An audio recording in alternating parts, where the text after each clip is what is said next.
redacte unas notas tan prolijas y ordenadas como las de Gonzalo, traje unas notas dispersas que ahora ya no me sirven porque quiero hablar de lo que me interesó a partir de lo que escuché antes. Y tomo como punto de partida los casos que presentó Graciela, caso A, caso B, caso C. Entiendo que la ciudad de Buenos Aires es caso A. Y me dan ganas de irme entre ríos, ¿no? Creo que a muchos les pasó, ¿no? No sé si eso tiene traducción política, entiendo que también debe haber algo de eso, pero porque no son casuales esas elecciones. Mucha historia, poquísima historia. La ciudad de Buenos Aires está eligiendo poquísima historia, por lo menos el gobierno de la ciudad, con lo que viene manifestando hasta ahora con sus prediseños curriculares y lo que ya está diseñado y se está empezando a trabajar en las escuelas que comenzaron con la nueva escuela secundaria en este año. Son pocas, pero ya algunas comenzaron. Yo voy a entrar a la cuestión por el lado por una de las preguntas que nos dieron en la guía para hoy, que decía ¿cómo valoran y dentro de estas la enseñanza de historia y ciencias sociales, qué ventajas y desventajas se encuentran, etc.?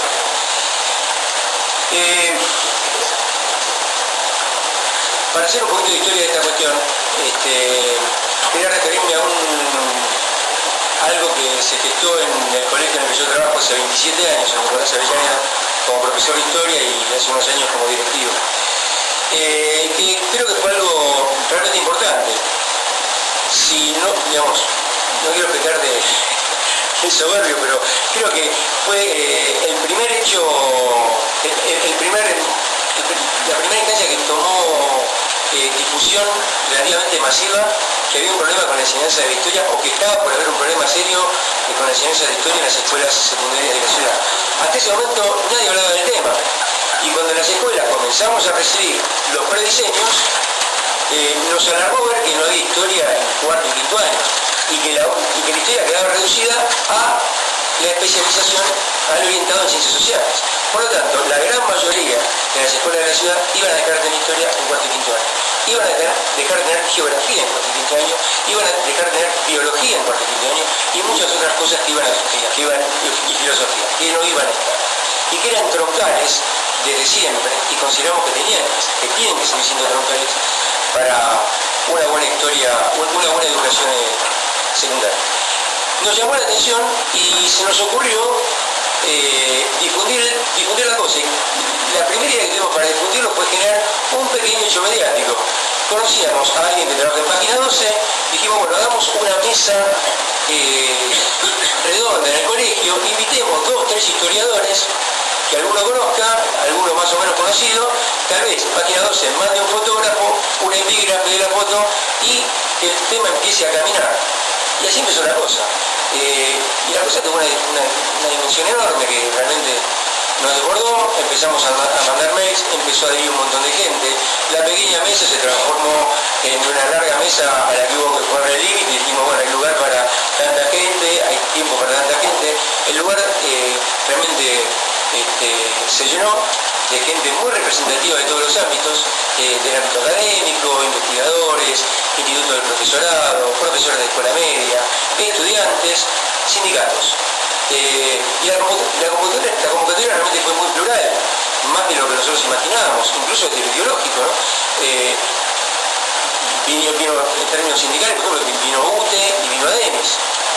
Incluso nosotros, lo que largamos esto, que decíamos estamos enrolados en UTE, fuimos a hablar al sindicato, que fue el primer lugar al que recurrimos cuando advertimos la futura inexistencia de la historia en la escuela media en la ciudad de Buenos Aires, y el sindicato hasta ese momento no tenía gente el tema. La única preocupación es si con la nueva escuela secundaria iba a haber más horas de trabajo o menos, estaba la cuestión de la discusión de la carga horaria y la cuestión estrictamente gremial reducida a la fuente de trabajo, pero no se hablaba de contenidos. Y dijimos, bueno, hay que empezar a hablar de contenidos, y ellos tampoco tomaban el tema, no lo tomaban nada. Entonces dijimos, bueno, hagamos eso. Y se transformó en un hecho importante, hubo notas en los diarios, televisión, muchos de ustedes participaron, y creo que esa movida que se armó en nuestro colegio es el motivo de que me hayan invitado hoy a conversar un rato con ustedes. En relación a cuál es el problema que hay con la NES hoy en Capital.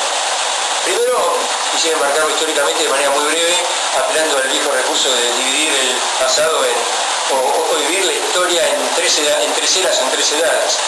Hay una era mítica, digamos, que es todo lo que hubo antes de la Ley Federal de Educación, donde el Ministerio de Educación tiene escuelas, hay un sistema unificado, que seleccionaba a los mejores, todo eso estoy de acuerdo. Pero había un país que tenía un sistema educativo. Sabemos lo que provocó la Ley Federal en términos de descentralización, fragmentación, atomización. No solamente desde lo administrativo, desde lo presupuestario, sino también desde lo curricular y respecto de qué enseñamos en las escuelas.